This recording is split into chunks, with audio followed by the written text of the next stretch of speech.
दोस्तों नमस्कार, स्वागत है आपका यूट्यूब चैनल ए टेक में। सबसे पहले यहाँ पर देखिए अपडेट है कि एलटी ग्रेड के 4000 शिक्षकों का प्रमोशन फंसा। प्रयागराज से अपडेट है, राजकीय माध्यमिक विद्यालयों में कार्यरत तकरीबन 4000 शिक्षक शिक्षिकाओं की प्रवक्ता पद पर पदोन्नति फंसी हुई है। नियमानुसार 5 साल की सेवा पूरी कर चुके शिक्षक शिक्षिकाओं की हर साल रिक्त पदों के सापेक्ष पदोन्नति होनी चाहिए। इससे पहले महिला शाखा के 2 विषयों की 59 शिक्षिकाओं का दिसंबर 2022 में प्रवक्ता पद पर प्रमोशन हुआ था, जबकि पुरुष वर्ग की पदोन्नति कई सालों से नहीं हुई है। वर्तमान में महिला शाखा में 1800 से अधिक और पुरुष शाखा में 2000 से अधिक पद रिक्त हैं। पदोन्नति के लिए माध्यमिक शिक्षा विभाग की ओर से लोक सेवा आयोग को विभागीय पदोन्नति समिति डीपीसी की बैठक कराने के लिए 2 साल पहले ही अनुरोध किया गया था। हालांकि 2019-20 और 23-24 सत्र के बीच रिक्त हुए पदों के लिए भेजे गए प्रस्ताव पर आयोग की ओर से आपत्ति होने के बाद से मामले ठंडे बस्ते में हैं। तो कुल मिलाकर के आप यह समझिए कि एलटी ग्रेड में अगर किसी की 5 साल की नौकरी हो जाती है उसका प्रमोशन होना चाहिए, लेकिन कई बार ऐसा होता है कि 5 साल 7 साल हो जाते हैं, प्रमोशन नहीं होता विभागीय कारणों से। ऐसा ही कुछ मामला यहाँ पर एलटी ग्रेड का है कि काफ़ी सारे ऐसे शिक्षक हैं जो कि प्रमोशन के लिए इंतज़ार कर रहे हैं, लेकिन अभी तक प्रमोशन इनका हुआ नहीं है। अगली अपडेट है टीआरई 4 को लेकर के। टीआरई 4 की अधियाचना में सुधार के लिए भेजा पत्र। बीपीएससी को शिक्षक भर्ती परीक्षा टीआरई 4 की अधियाचना शिक्षा विभाग से प्राप्त हो गई है। हालांकि अधियाचना में त्रुटि होने से इस पर स्पष्ट आदेश शिक्षा विभाग से दोबारा बीपीएससी ने मांगा है। इसके लिए पत्र शिक्षा विभाग को भेजा गया है। आयोग के परीक्षा नियंत्रक राजेश कुमार के अनुसार जैसे त्रुटि में सुधार होकर प्राप्त होगा, विज्ञापन 1 सप्ताह के अंदर जारी हो जाएगा। इसमें गलती से कई तरह की समस्याएं होती हैं, यही कारण है कि विज्ञापन जारी करने के पहले सब कुछ ठीक करना ज़रूरी है।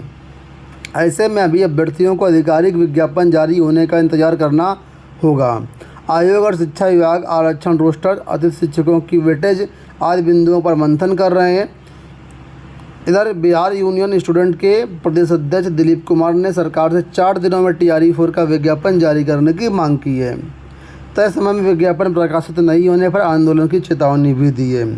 तो देखिए अधियाचना मिल चुकी थी, लेकिन अधियाचना का लोक सेवा आयोग अपने हिसाब से उसका परीक्षण करता है। जब परीक्षण में कुछ कमियां निकल के आती हैं तो उन कमियों को दूर भी कराना होता है। तो वही कुछ मामला है यहाँ पर कि कुछ कमियाँ थी जिसके लिए वापस पत्र भेजा गया है। नए अध्यक्ष की तलाश, रद्द हो सकती है पीटी। ये देखिए झारखंड लोक सेवा आयोग से अपडेट है कि यहाँ पर जेपीएससी के नए अध्यक्ष की नियुक्ति को लेकर के राज्य सरकार ने मंथन तेज कर दिया है। आयोग के पूर्व अध्यक्ष के इस्तीफे और 14वीं जेपीएससी प्रारंभिक परीक्षा को लेकर के उठे विवाद के बीच अध्यक्ष की नियुक्ति को सबसे महत्वपूर्ण प्रशासनिक फैसलों में माना जा रहा है। आईएएस अधिकारियों के कई नाम चर्चा में हैं। वहीं पूर्व मुख्य सचिव सुधीर त्रिपाठी ने भी इस संबंध में महत्वपूर्ण सुझाव सरकार तक पहुंचाए हैं। मीडिया रिपोर्ट्स में भी इसका उल्लेख है। तो झारखंड से अपडेट है कि यहाँ पर जो अध्यक्ष उन्होंने इस्तीफा दे दिया है और फिलहाल जो परीक्षा हुई थी प्रारंभिक परीक्षा, ये भी रद्द होने की संभावना है। अगली देखो अपडेट है यूपी SSSC से। यूपी SSSC की प्रारंभिक अर्हता परीक्षा यानी कि पेट 2026 के लिए आवेदन आज से प्रारंभ होंगे। तो यहाँ पर आवेदन की डेट दी गई है, शॉर्ट नोटिस आज अखबारों में जारी हुई है। तो 3 अगस्त से आप लोग इसमें 1 सितंबर तक आवेदन कर सकते हैं। फॉर्म में संशोधन करने की डेट 8 सितंबर 2026 रखी गई है। तो आप लोग इसका फॉर्म ज़रूर भरिएगा, सभी अभ्यर्थियों के लिए बहुत ज़रूरी वैकेंसी है।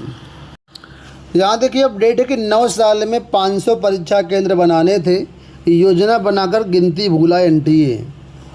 व्यवस्था किराए पर, एनटीए गठन के समय अधिकतर फैसले आज तक लागू नहीं। एक्चुअल में जब एनटीए का गठन हुआ था उस समय काफ़ी बड़े बड़े वादे किए थे कि हम अपने खुद के परीक्षा केंद्र बनाएंगे 500, जहाँ पर कभी किसी प्रकार की नकल की संभावना नहीं रहेगी। और भी बहुत वादे किए गए थे, ये सभी वादे धरे के धरे रह गए। और यही कारण है कि एनटीए की जो भी परीक्षा होती है, ख़ास तौर पर आपने देखा नीट और भी कई परीक्षाएं हुई, वो सब पेपर लीक के कारण फंस जाती हैं। तो उसी को लेकर के यहाँ पर अपडेट है कि नीट पेपर लीक के बाद प्रधानमंत्री के दबाव, छात्रों के प्रदर्शन और विपक्ष के सवालों के बीच एनटीए सुधारों के नए नए दावे कर रही है। ये ज़मीनी हकीकतों से कोसों दूर है। इसका अंदाज़ा इसी से लगाया जा सकता है कि एनटीए ने हाल में test centre network and operation अधिकारी का विज्ञापन निकाला है। इस अधिकारी का काम मानक परीक्षा केंद्र की तलाश करना होगा। चौंकाने वाली बात यह है कि केंद्रीय कैबिनेट ने 2017 में एनटीए गठन की मंजूरी देते समय परीक्षार्थियों की संख्या के अनुरूप खुद के परीक्षा केंद्र बनाने का प्रस्ताव दिया था। पास हुआ था प्रस्ताव, जिसमें कहा गया था कि 500 सेंटर की ज़रूरत महसूस की गई। करीब 9 साल बीतने के बाद भी एनटीए खुद का एक केंद्र भी नहीं बना पाया और उन्हें आज भी किराए पर ले रहा है। लापरवाही इसी से समझी जा सकती है कि कैबिनेट के कई फैसले अभी लागू नहीं हो सके, जबकि ये बात 2017 की है। तो अब समझिए, जब केंद्रीय कैबिनेट से प्रस्ताव पास होते हैं और वो खुद ही अमल में नहीं आते हैं तो समस्याएं तो आएंगी। अभी हाल ही में यूपी बोर्ड की इम्प्रूवमेंट और कंपार्टमेंट परीक्षा शुरू हुई थी और अब इन परीक्षाओं का जो कापी है उनका डिजिटल मूल्यांकन शुरू हो चुका है। आपको बता दें, इन कापियाँ डिस्क्रिप्टिव पेपर के जैसी है, डिस्क्रिप्टिव पेपर ही हुआ था, लेकिन इनका मानवीय मूल्यांकन नहीं होगा, इनका डिजिटल मूल्यांकन कराया जाएगा। उसी को लेकर के अपडेट है कि यूपी बोर्ड में पहली बार डिजिटल मूल्यांकन 2 अगस्त से शुरू हो गया है। करीब 40,000 कापियों का यह महत्वपूर्ण मूल्यांकन कार्य 3 प्रमुख केंद्रों पर कराया जा रहा है। इस प्रक्रिया में करीब 150 परीक्षक लगाए गए हैं। रविवार को 1582 कापियों का मूल्यांकन हुआ है। डिजिटल मूल्यांकन प्रयागराज के राजकीय इंटर कॉलेजों में है, मेरठ में सुभारती विश्वविद्यालय और वाराणसी में वीर अब्दुल हमीद इंटर कॉलेज में मूल्यांकन केंद्र बनाए गए हैं। अब देखना ये होगा डिजिटल मूल्यांकन कितना प्रभावी है और कितना ये सटीक होता है और कितना जो है कारगर सिद्ध होता है।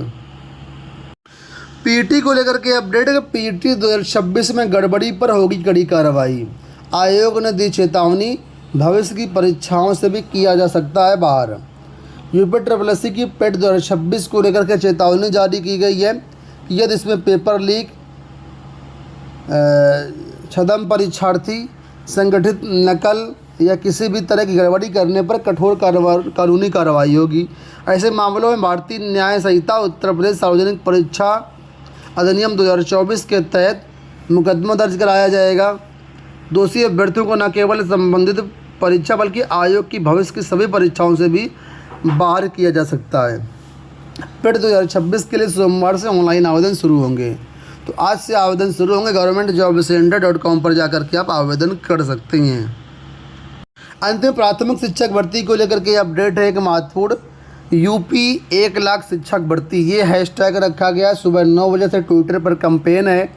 आज 3 अगस्त को सभी प्राइमरी छात्र आंदोलन कराएंगे, जिसमें ये मांग करेंगे यूपी में 1 लाख शिक्षक भर्ती का विज्ञापन जारी किया जाए। तो जो भी अभ्यर्थी प्राइमरी शिक्षक भर्ती वाले हों, इसको विशेष रूप से रीपोस्ट करें, पोस्ट करें, ट्वीट करें और इस आंदोलन को सफल बनाएं। दोस्तों, ये हो गई आज की सारी अपडेट। इस वीडियो में इतना ही। धन्यवाद, नमस्कार।